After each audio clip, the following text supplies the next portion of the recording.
Bonjour à tous, aujourd'hui nous sommes dans les locaux de Chlorophylle, les locaux administratifs. Dans un instant nous irons en magasin, mais pour l'heure nous allons rencontrer Fanny Lemaire. Fanny est présidente d'Interbio Pays de la Loire et ensemble nous allons évoquer l'histoire de la filière bio. Fanny, bonjour. Bonjour. Alors avant de parler de Chlorophylle, quelques mots sur Interbio. Quelles sont ses missions? Alors l'Interbio est une association à caractère interprofessionnel régional qui rassemble des producteurs jusqu'aux distributeurs. C'est un lieu d'échange, de rencontres, qui a différentes missions et entre autres de la mission, par exemple, l'application de la loi Egalim pour les 20% de bio qui sont obligatoires en restauration collective. Donc dans les établissements scolaires, dans les EHPAD, et nous labellisons tous ces établissements avec un label territoire bio engagé ou établissement bio engagé pour récompenser le travail des élus, des associations de parents d'élèves, des cuisiniers, de toutes les équipes de restauration. Nous sommes financés par le ministère de l'Agriculture et par la région Pays de la Loire. Alors dites-nous, nous sommes chez Chlorophylle pour évoquer l'histoire de la filière bio. C'est tout sauf un hasard, hein. Oui, bien sûr que c'est pas un hasard. Chlorophylle fait partie de ces entreprises pionnières, engagées par conviction, nées en 1985, la même année que le logo AB, une vraie bonne étoile. 1985, la naissance du logo AB, ça c'est uniquement en France. Alors effectivement, la France a été pionnière dans la reconnaissance de l'agriculture biologique en Europe, mais malgré tout, c'était quand même une réflexion européenne. Dans plusieurs pays d'Europe, on avait déjà des réflexions par des professionnels, par des médecins, par des consommateurs qui commençaient à s'inquiéter et se poser des questions par rapport à l'emploi de plus en plus massif de produits chimiques de synthèse. Une réflexion européenne, dans les années 20, on a Rudolf Steiner, qui est un Autrichien, qui travaille sur l'harmonie du vivant, sur l'autonomie des producteurs. On a Raoul Lemaire, qui est généticien, qui travaille sur la sélection des blés, la qualité nutritionnelle du pain. Ça sera la première méthode d'agriculture biologique en France.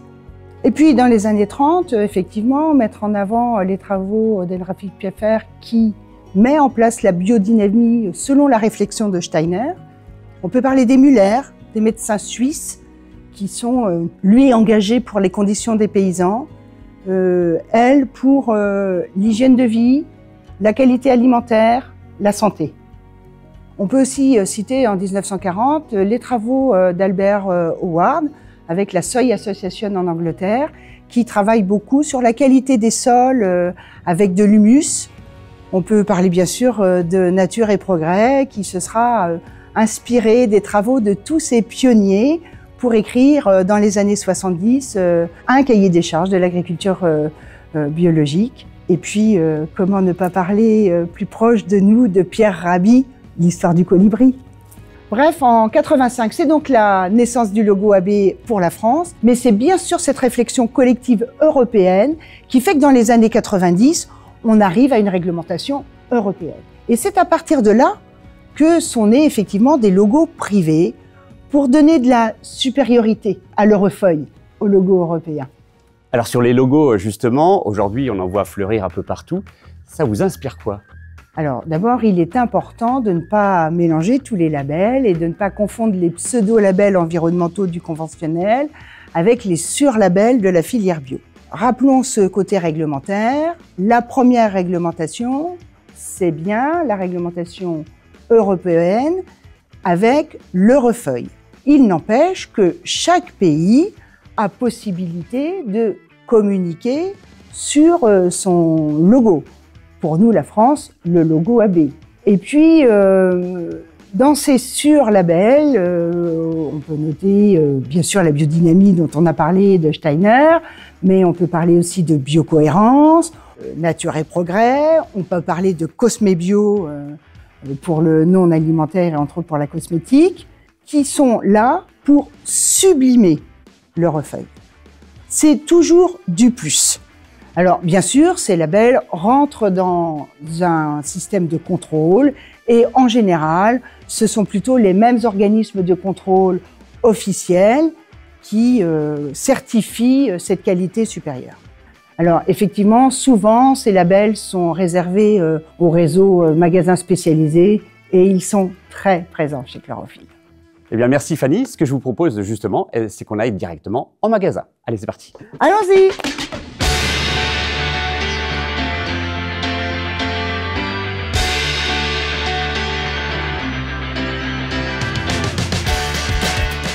Alors nous voici donc dans l'un des 7 magasins Chlorophylle à Nantes et dans l'agglomération nantaise. Nous sommes à Sainte-Luce-sur-Loire.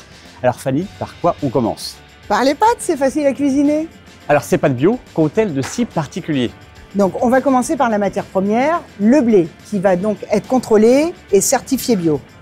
Souvent le blé va chez un organisme stockeur qui va lui-même être aussi contrôlé pour aller chez un minotier pour faire la farine, qui sera aussi contrôlée et certifiée avant d'aller chez un transformateur pour faire les pâtes.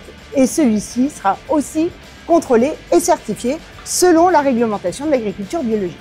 On est bien sur une réglementation du producteur jusqu'au transformateur. Qu'est-ce qui fait la qualité supplémentaire chez le transformateur? C'est souvent le contrôle d'un process de fabrication. Bien sûr, le contrôle des additifs qui sont utilisés et qui doivent toujours répondre à cette réglementation. En plus, on a des transformateurs qui s'assurent au niveau de la matière première, donc qui font énormément d'analyses pour éviter toute contamination possible. Les pâtes, le pain, c'est la même exigence pour le blé? Oui, bien sûr, dans la filière bio, nous avons des paysans boulangers qui produisent leurs céréales, transforment leur farine et effectivement font leur pain. Tout ça selon la réglementation de l'agriculture biologique. Nous sommes dans le rayon frais, on y reste.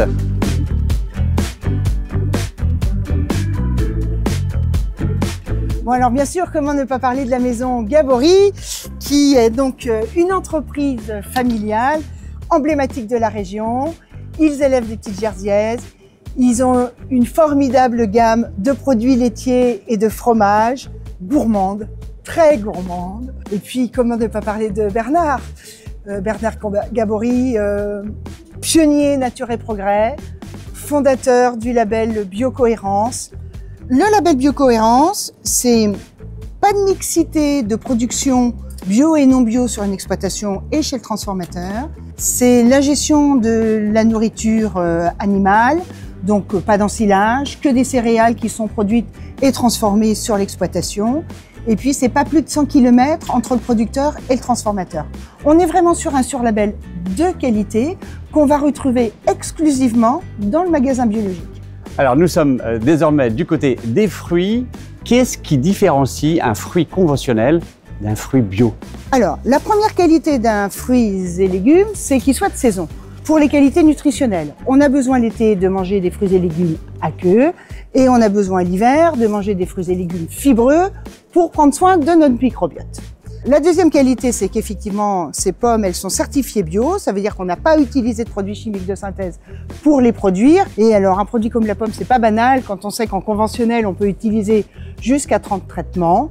Donc là, l'avantage au moins, c'est que vous pourrez manger la peau parce que vous aurez fait le plein de vitamines. Et alors, en plus, celles-ci, elles sont en biodynamie, qui est un surlabel qu'on va retrouver en réseau spécialisé et bien sûr chez Chlorophylle.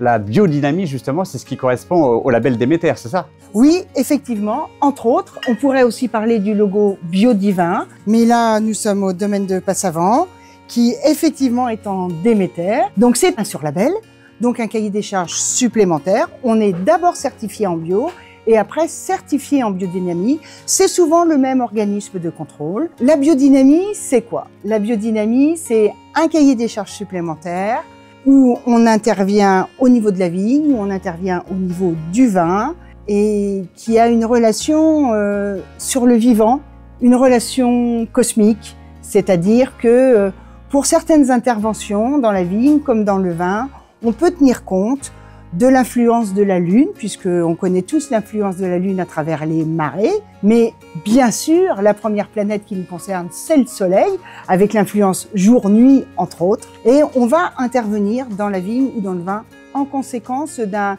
calendrier lunaire que vous devez retrouver dans le magasin Chlorophylle, si ça vous intéresse, pour votre jardin, voilà, à vous personnellement. On est bien sur un surlabel. Il y a une autre activité pour laquelle le lien avec la nature est important, c'est l'élevage.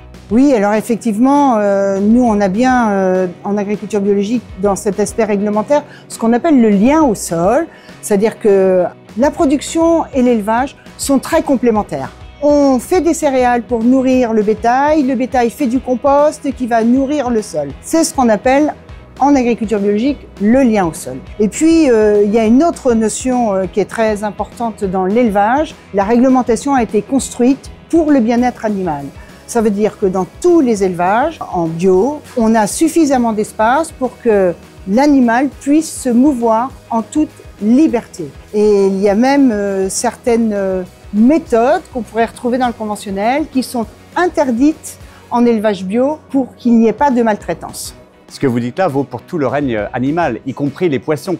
Mais ensuite, pour ce qui concerne la transformation.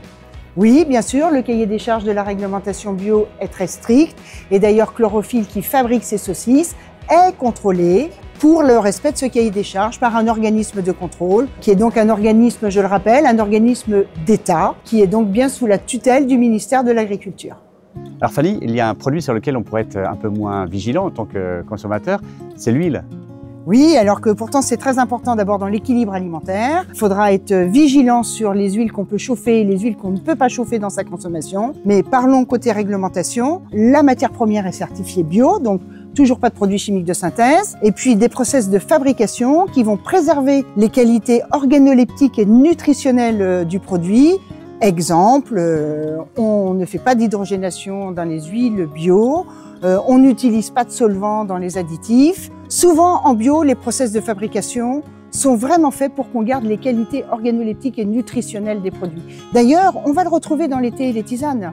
Donc les thés et les tisanes, procédé aussi qui va être certifié en bio, où on va avoir des méthodes de séchage qui vont se faire avec le temps pour qu'on puisse préserver les qualités organoleptiques du produit.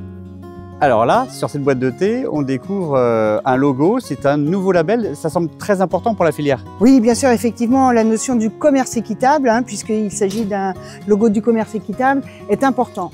N'oublions pas qu'en bio, on n'utilise pas de produits chimiques de synthèse, ça veut dire qu'il faut une très très forte technicité au niveau des producteurs, des transformateurs, et ça demande une juste rémunération pour qu'on puisse engager des producteurs dans la filière.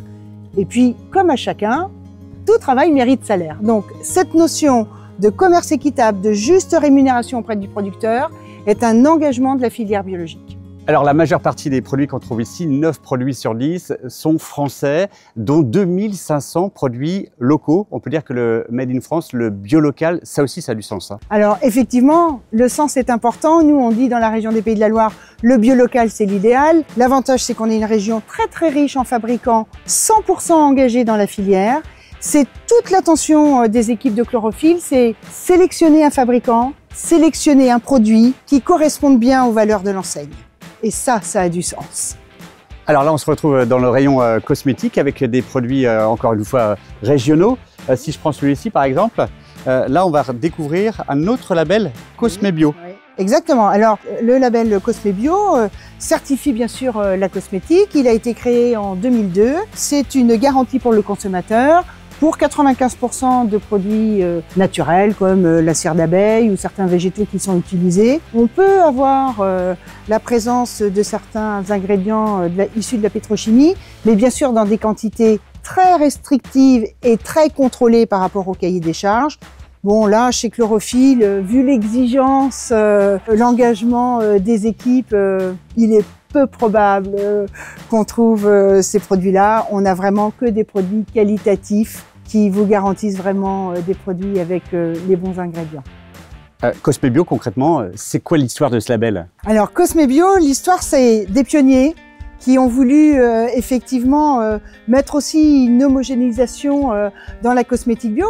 Puis si vous permettez, il y a un des pionniers, j'ai vu les produits qui sont de l'autre côté, et quand on parle du label Cosme Bio, de la réglementation Cosme Bio, on ne peut que penser à l'entreprise Comptoir Délices, qui est une entreprise bien sûr locale du côté de Cholet. Quand la fille de la fondatrice Bénédicte est venue voir le premier directeur de chez Chlorophylle, il y a 40 ans, Amélie Gélard, elle lui a présenté les produits et là il lui a dit « Continue, je les veux dans mon magasin ». C'est là où on a bien tout le sens de l'engagement des équipes de chez Chlorophylle. On sélectionne les fabricants, on sélectionne la qualité des produits, on donne du sens. Alors Fanny, nous arrivons au terme de cette visite. Pour conclure, un message peut-être adressé aux consommateurs? Oui, rappeler aux consommateurs que le cahier des charges de l'agriculture biologique est le plus abouti, puisque c'est le seul cahier des charges qui interdit toute utilisation de produits chimiques de synthèse, qu'il est bien contrôlé tout au long de la filière. On l'a vu, du producteur, transformateur, jusqu'au distributeur, puisque Chlorophylle est lui-même contrôlé par un organisme d'État. On est bien sur une réglementation officielle. Dire aux consommateurs que quand on a bien rééquilibré son alimentation, manger bio ne coûte pas plus cher. Et puis, quand on sait que la relation entre l'agriculture, l'alimentation et la santé sont un lien indéfectible, faites-vous plaisir, cuisinez avec vos enfants, ce sont des super moments de vie. Soyez gourmands, la bio est gourmande. Alors, mangez bio, prenez soin de vous, portez-vous bien.